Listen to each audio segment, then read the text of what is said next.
Hello again, this is Doug, the 2-Minute Gardener. Well, here is a question I get asked a lot. Should I put in real grass or artificial turf? And we're going to get into some of the costs and benefits and downsides of all of that in just a second. But first, I want to play a little game called Real or Fake. See if you can guess if it's real grass or artificial turf. And go!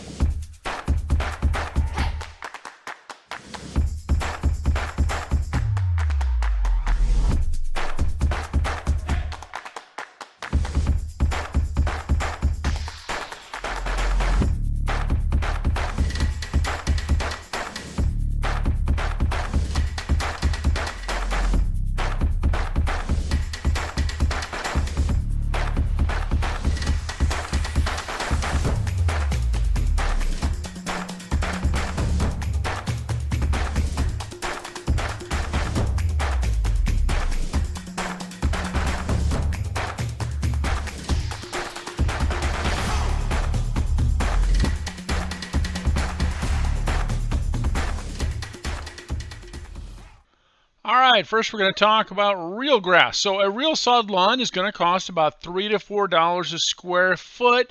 That's going to include laying the actual sod and installing some irrigation, not all the irrigation. This just assumes that there are some valves already in place and you just have to tweak them a little bit to put the irrigation heads in the right spot. So it's definitely less expensive than artificial turf, which is about $6 more per square foot to install than the real grass. And obviously real grass is going to be cooler. So if you live in areas that are hot, full sun, and you have dogs, that's definitely one possibility. One benefit to real grass is that it'll stay cool. By the way, whenever you do real grass, I always recommend doing what I call a mow strip to separate the grass from the bed itself.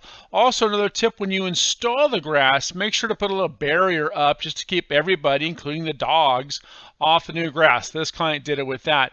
Now, the downside to real grass is that it's going to take water and mowing and feeding to maintain it, and sometimes it's just tough. It's about $1 a square foot to maintain that lawn over the course of those many years you're going to be enjoying it. So if you have a big lawn, that's potentially a big water bill, mowing and feeding. So now let's look at some of the benefits and costs of artificial turf. Now, as you saw there, again, artificial turf is going to cost about $9 to $11 a square foot to install, and this is the really good turf with the multicolored thatch as well. Now, before we get into the nuts and bolts of how to install it and all the reasons why it costs more, there's also the possibility that you can also do things like putting greens. These cost a little bit more, about $12 to $13 a square foot, depending on how complex the putting green is, but it's a good way to also have no maintenance in the long term. Artificial turf, if you're going to have that lawn for more than 7 years, artificial turf is about a break even with grass. But enough of that. Let's look at how artificial turf gets installed so you have a better sense of that. Today we're going to look at how to install artificial turf. I'd like to introduce you to Mabel, my client's long-haired dachshund. And the problem was that Mabel hated her backyard. It was lots of weeds and dead grass, and she wouldn't even pee or poop on it because the weeds would irritate her. So she would poop on the concrete patio, which was really irritating to the client. So we came in and ripped all the turf out, dug down about 4 inches, and then started building it back up. The first part of the build back up is the sub base. And you can see what we did here is you brought in about 1.5 inches of class 2 road base to bring that level back up and ensure really good drainage in the backyard. The next part was the base, and for that we used leveling sand. And the leveling sand serves 2 purposes. It gives a nice smooth feel underneath the actual turf, and again, it improves the drainage for the backyard as a whole. Here you can see the guys are taking a broom to really carefully do that final finish leveling of the sand and to make sure there's no debris underneath the artificial turf before it's installed. So it's really important to make that final little leveling and clearing part before laying the actual artificial turf grass. Now, the grass that you see in this video is called Turf Pro 84. It has a 16-year warranty. What makes it a really nice grass is that it has two different color blades to it. It also has two different colors of thatch material to it. So it's a really high quality turf. Also has drainage holes on the bottom side of it. So now it's time to roll out the turf. They roll it out and then do what's called a rough cut, where they do a cut of approximately the size turf using a really sharp utility knife as a blade for cutting it. Now, when you do the rough cut, it's really important that you make sure to leave an extra 4 or 5 inches all the way around it, because once you cut it, you can't glue it back on. Again, measure twice, cut once. After the rough cut is done, then you lay it out one more time, double check it, and before you do any fine-tune cutting, you want to again measure twice before you cut once. Once you have done that, on the side of the turf that was the roll side, you want to cut off that little extra margin and then start nailing it down. Now, the nails that these guys use are 5-inch nails, as you can see in that shot. You basically take a corner, and what made this particular job easier than most was that it was pretty rectangular. So it was easy to take one little corner of the turf, nail that down. Then you want to start using a turf stretcher. Now, this is a cool little device the guys use. Basically, it grips the turf, and it's also called a turf gripper sometimes. You grip it with the sharp prongs as you see in the photo, hit it with your knee, and that stretches the turf. You then nail it down, and again, you're putting nails in about every 8 to 12 inches to really secure that turf really well. Whenever you have a seam, you're going to want to put nails down about every 4 to 6 inches to really grip those seams together. Again, use that turf gripper to really drive the seams together as close and as tight as you possibly can. Once you have nailed down one end, then you do your final cut at the other end. And this way you really get a nice, solid, clean line when you're cutting all the way around your ends. So again, nail one end, stretch it with a turf gripper, and then you nail the other end, or nail the next seam, and then you do your final cut when you get to the far end of it. After you've done all this cutting and trimming and nailing it down and stretching, the next part is the infill.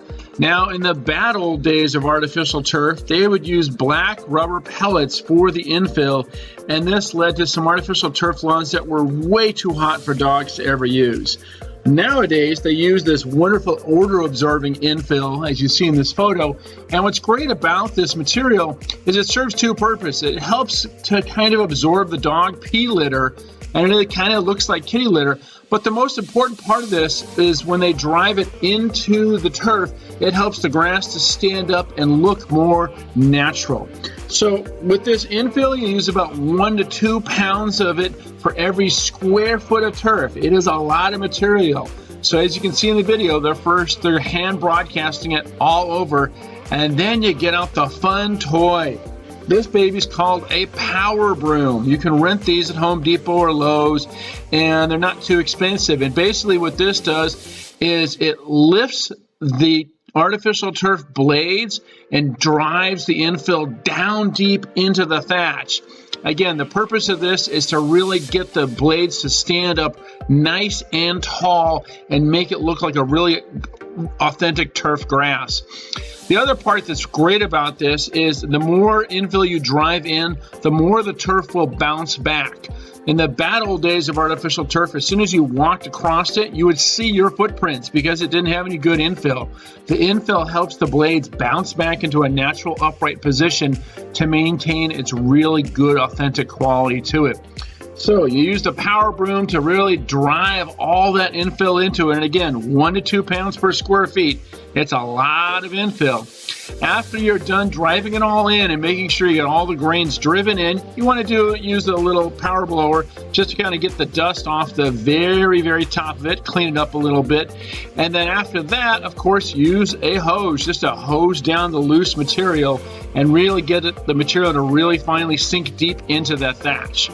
Once you're done with the hosing, you're going to need to use that hose to then hose off the concrete, because when you're using a power broom, that infill will go all over the place. So clean all that up, sweep it up, and then hose it down. And here's the finished product, a brand new artificial turf for Mabel to run out and enjoy. Now, as far as maintaining this, you're going to want to bring that power broom out about, every 5 years and put down another layer of infill, power broom it, wash it down, and that's how you maintain artificial turf. Really good turf like this particular product. And so once the turf is all in, you clean everything up. And let's see what Mabel thinks about the artificial turf, if it meets with Mabel's approval. Oh, it looks like Mabel is one happy dog. Well, there you have it. That's how artificial turf gets installed. Again, it's about $9 to $11 a square foot to install a regular artificial turf lawn. And definitely when you use that odor-absorbing infill, it keeps it a little cooler. In the old days, artificial turf was really hot because of those black rubber pellets. So it's a much cooler product now. Obviously, you don't have to water it, mow it, maintain it.